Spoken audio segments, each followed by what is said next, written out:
उद्योजक सुशील केडियानं अखेर माफी मागितली। राज ठाकरेंना चिथावणी दिल्यानंतर त्याने माफी मागितल्याचं कळतंय। मानसिकता ठीक नव्हती म्हणून ट्विट केलंय असं स्पष्टीकरण केडियानं दिलंय।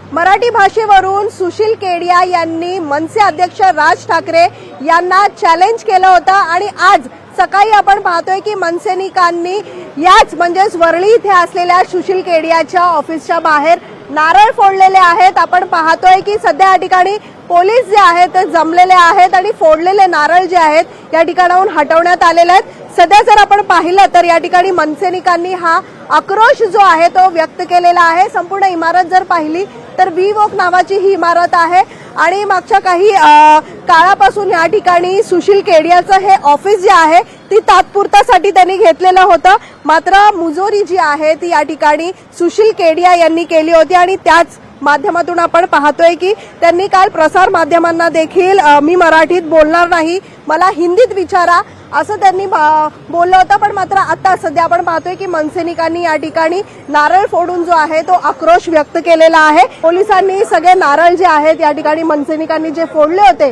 ते सगळे साफ केलेले आहेत। मात्र सध्या जर आपण पाहिलं तर तात्पुरता हा ऑफिस जो आहे सुशील केडियानी जीएसटी साठी हा घेतला होता असं या ठिकाणी समजत आहे।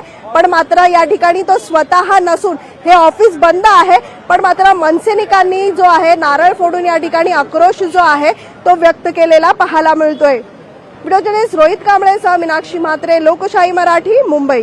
Of course, the tweet that I made out of haste, out of the stress, conveyed things in a way that can be interpreted in many ways.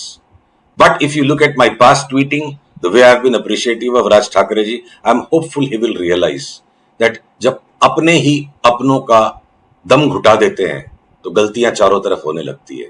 मेरी गलती को मैं स्वीकारता हूं, क्षमा की याचना करता हूं और आशा करता हूं जिनके बस में है कि इस वातावरण को अच्छा करें और सभी के हृदय में साहस आए कि हम मराठी को ज्यादा सरलता के साथ अपना सकेंगे, तो मैं आपका आभारी रहूंगा। आव्हान राजसाहेबांना फक्त नव्हतं, महाराष्ट्रातील जनतेला होतं। ते जे खाकीवरीतले आमचे भाऊ आहेत ना मराठी, त्यांना पण आवाहन केलं होतं की मराठी बोलणार नाही, हिम्मत असेल तर काय करायचं ते करून दाखवा, करायची आवश्यकता नाही।